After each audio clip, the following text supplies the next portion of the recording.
पहलगाम की जमीन पर हिंदुओं की लाशें बिछी तब दिल्ली के करोल बाग के गफ्फार मार्केट में शौकत अली नाम का एक जिहादी पनवाड़ी मिठाइयां बांट रहा था। वहीं शौकत जो बरसों से भाईचारे की नकली चादर ओढ़कर हमारे बीच धंधा कर रहा था, ये जिहादी कहता है कि पहलगाम तो ट्रेलर है, अभी बाकी पिक्चर तो बाकी है। सवाल उठता है कि क्या ये महज एक ठेले वाला है या पाकिस्तानी मानसिकता का जिंदा नमूना। और ये तो सिर्फ एक नमूना है, ऐसे कितने नमूने इस देश के अंदर बंद हैं। इन्हीं को चिन्हित करने का वक्त आ गया है, इन्हीं को ढूंढने का वक्त है। अब कब तक हम अपने दुश्मनों को पालते रहेंगे? कब तक हमारे समाज के बीच ही छिपे ये गद्दार हमारे खून पर ठहाका लगाते रहेंगे? इसी के जैसे और भी जहरीला चेहरा असम में भी देखने को मिला। जाए AIUDF के विधायक अमीनुल इस्लाम जब पूरा देश पहलगाम के नरसंहार पर आंसू बहा रहा था, तब इसने कहा कि आतंकी हमला फर्जी है, केंद्र सरकार की साजिश है। और जहर उगलते हुए जिहादी ने कहा कि आतंकियों ने कोई धर्म देखकर गोली नहीं मारी, तो क्या आंखें फूट गई हैं इनकी?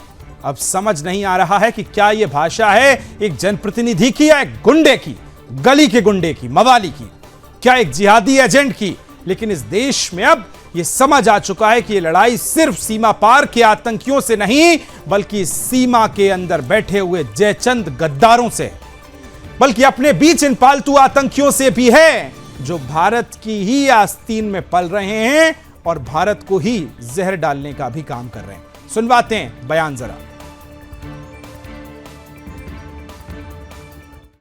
के अंदर एक व्यक्ति जो यहाँ पर पनवाड़ी की दुकान लगाता है, इसके लड़के का नाम शौकत है, और एक यहाँ पनवाड़ी की दुकान और दूसरी यहाँ पर एक ठिया लगाता है, जिसके द्वारा आज अगर यहाँ करोलबाग के अंदर एक बात कही गई है कि कल जो कश्मीर के अंदर, जम्मू कश्मीर के अंदर, पुलवामा के अंदर जो हादसा हुआ है वो बहुत सही हुआ है। पहलगाम के अंदर वो अपने मुंह से ये जबान कह रहा है कि कल जो हुआ वो एक ट्रेलर था, पिक्चर अभी बाकी है।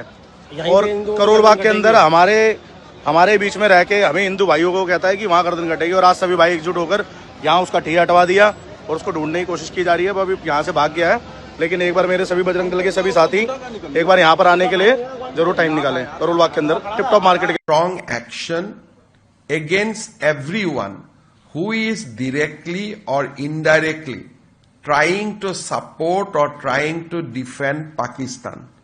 One of our MLA from United Democratic Front, Sri Aminul Islam, has said yesterday certain things which has angered people of Assam. I have reviewed the video and I have seen that video has been posted in a manner to defend Pakistan in the Pakistan and in its complicity in the terrorist attack. I have instructed Assam Police to take strong action against the MLA. DGP has informed. तो आपने प्रतिक्रियाएं सुनी, किस तरह से इस देश के गद्दार एक्टिव हो गए हैं। इन गद्दारों को चिन्हित करने की जरूरत है और इन्हीं गद्दारों के विरोध में आज कई जगह प्रदर्शन हो रहा है। सीधे लिए चलते हैं दिल्ली से। सूरज मेरे सहयोगी जुड़ गए हैं, संवाददाता चिन्मय डे भी हमारे साथ जुड़ रहे हैं, दोनों से चर्चा की बातचीत करेंगे। सबसे पहले सूरज, आज दिल्ली की सड़कों पर पिछले 3 दिन से विरोध प्रदर्शन है। एक हाथ में अगर कैंडल है तो दूसरे में आक्रोश भी है। किस तरह का माहौल नजर आज दिल्ली में आ रहा है, बताइए। विकास, बिल्कुल देखिए, जिस तरीके से पहलगाम में ये हमला हुआ उसको लेकर दिल्ली हाई अलर्ट पर है और जो दिल्ली के हिंदू हैं कहीं ना कहीं वो जागरूक हुए हैं, वो आक्रोश दिखा रहे सड़कों पर। आप देख सकते हैं जिस दिन से हमला हुआ है उस दिन से ही दिल्ली के हर इलाके में हर जगह पर प्रोटेस्ट किया जा रहा है, कैंडल मार्च निकाला जा रहा है। अभी एक खबर करोल बाग से आई। करोल बाग दिल्ली का मार्केट हब कहा जाता है और सिर्फ करोल बाग एक ऐसा मार्केट है जहां पर हिंदू व्यापारी ज्यादा है। मैं शौकत के बारे में थोड़ा आपको बता दूं कि आज से 4 साल पहले शौकत राम राम कहकर यहाँ करोल बाग मार्केट में आया था और बड़े व्यापारियों से हाथ जोड़कर उसने थोड़ी सी जमीन ली थी। और जैसे ही उसको थोड़ी सी जमीन मिली पान की दुकान लगाने के लिए, इसका जिहादी जो दिमाग होता है इनका वो एक्टिव हुआ और कहीं ना कहीं लैंड जिहाद का ख्याल इसके दिमाग में आया। उस पान की दुकान को पहले उसने थोड़ा बड़ा किया और आसपास का जो एरिया था उस पर भी उसने कब्जा कर लिया। आपको साथ ही बता दूं कि अभी जब पहलगाम में ये हमला हुआ उसको लेकर जिस दुकानदारों ने शौकत को मार्केट में बसाया था उनको ही जाकर कह रहा था कि अभी ये ट्रेलर है, पूरी पिक्चर अभी बाकी है। और जैसे ही ये वीडियो इंटरनेट पर वायरल हुआ, वैसे ही वहां के जो सेकुलर हिंदू थे जिन्होंने उसको बताया था, फ्रंट दिया था, वो जैसे ही एक्टिव हुए उसके बाद शौकत वहां से भाग निकला। फिलहाल जो संगठन के लोग हैं वहां मार्केट में पहुंचे, धरपकड़ शुरू की, लेकिन शौकत का कुछ अता पता नहीं चला। फिलहाल उसका जो ऐसे लोगों को ही चिन्हित करने की जरूरत है। दिल्ली की गली गली में, देश की राजधानी में अगर ये हाल है तो सोचिए कितने आस्तीन के सांप इस देश में पल रहे हैं। चिन्मय, बताइए जरा, असम में नेता जो हैं और जो विधायक हैं जो नेतृत्व करते हैं जनता का, वो खुद अब जिहादी मानसिकता और उसी लाइन पर आगे बढ़ गए। उनको हिंदुओं का धर्म नहीं दिखता, कलमा वाली क्लास जो पहलगाम में हुई वो इनको नजर नहीं आती। जरा बताइए क्या चल रहा है अभी असम की सियासत में। चिन्मय, आवाज मिल रही है, बोलिए। जो हिंदू जो 26 लोगों को जो मौत हुआ उग्रपंथी द्वारा, असम में काफी जगह पर ये कैंडल मार्च निकाला जा रहा है कि उनको ऊपर करे से करे सख्त, जो भी कोई ऐसा उग्रपंथी भैया, कोई भी कट्टरपंथी जिसने हिंदुओं को मारा है जम्मू कश्मीर के अंदर पे, उनको करे से सजा दिया जाए। लेकिन इसी के बीच में असम के जो AYDF के जो विवादित विधायक है अमीनुल इस्लाम ने बताया कि वहाँ पर जो लोग मारा गया है वो जाति या धर्म पूछकर नहीं मारा गया है। ये बीजेपी का सोची समझी रणनीति है। रणनीति के तहत बीजेपी ने मरा हुआ है। ऐसे विवादित बयान दिया है असम का जो EDF का जो विधायक है अमीनुल इस्लाम।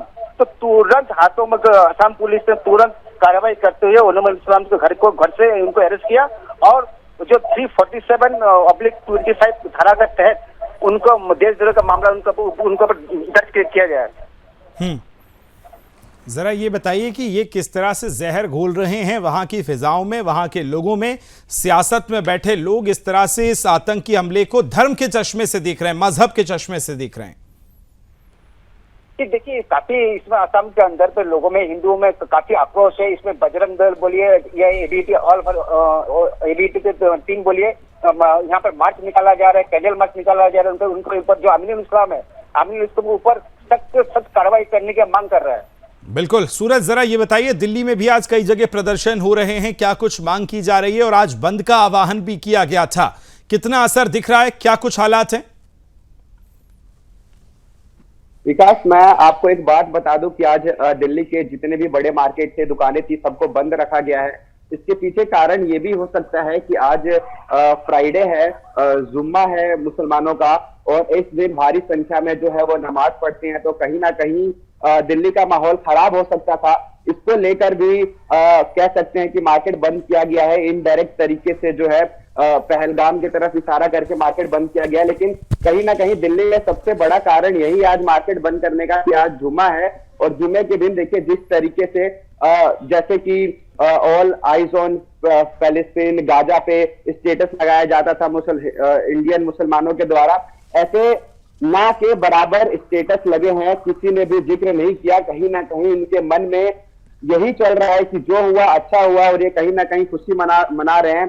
कल आपने देखा था एम्बेसी में केक पहुंचा था, तो कहीं ना कहीं इसमें जो इंडिया के मुसलमान हैं उनका पूरा सपोर्ट है, वो पूरी तरीके से खुश हैं। और इसी को देखते हुए कहीं ना कहीं दिल्ली पुलिस ने यह फैसला लिया है कि दुकानें बंद रहे, और इसको एक दूसरा नाम भी दिया जा रहा है कि जो पहलगाम में हत्या हुआ, जो पहलगाम में हमला हुआ, उसको लेकर शोक जाहिर करने के लिए यहाँ व्यापारियों ने दुकानें बंद किया। लेकिन इसके पीछे की सच्चाई कुछ और है। साथ ही आपको बता दूं कि दिल्ली में ज्यादातर ऐसे हिंदू हैं जो सेकुलर माइंडेड हैं, जो सेकुलर हैं, जो कैमरे पे बोलने से डरते हैं। कल मैं जनकपुरी मार्केट में था, जहां मैं पब्लिक ओपिनियन कर रहा था इसी मुद्दे पर। वहां पर लगभग 50 हिंदू खड़े थे, जिसमें से सिर्फ 2-4 ही सामने आए जो खुलकर बोल रहे थे, बाकी सब के सब डरे हुए हैं। तो जरा सोचिए, जो चीज पहलगाम में हुआ वो सेम चीज अगर दिल्ली में हो जाए तो सबसे पहले यही हिंदू मारे जाएंगे जो सेकुलर। बिल्कुल सही कहा सूरज आपने। जो सेक्युलरिज्म का चोला ओढ़ के अभी भी बैठे हैं डर के, अगर सेक्युलरिज्म का चोला ओढ़कर यही बैठे रहेंगे तो कल यही कलमा क्लास आपसे पढ़वाई जाएगी, और अगर कलमा नहीं पढ़ाया जाएगा तो फिर कपड़े उतरवाए जाएंगे और फिर सरेआम सिर में गोली मार दी जाएगी। इसलिए वक्त है, अब चेतने का वक्त है, जागने का वक्त है, सवाल पूछने का और अपने हक के लिए लड़ने का।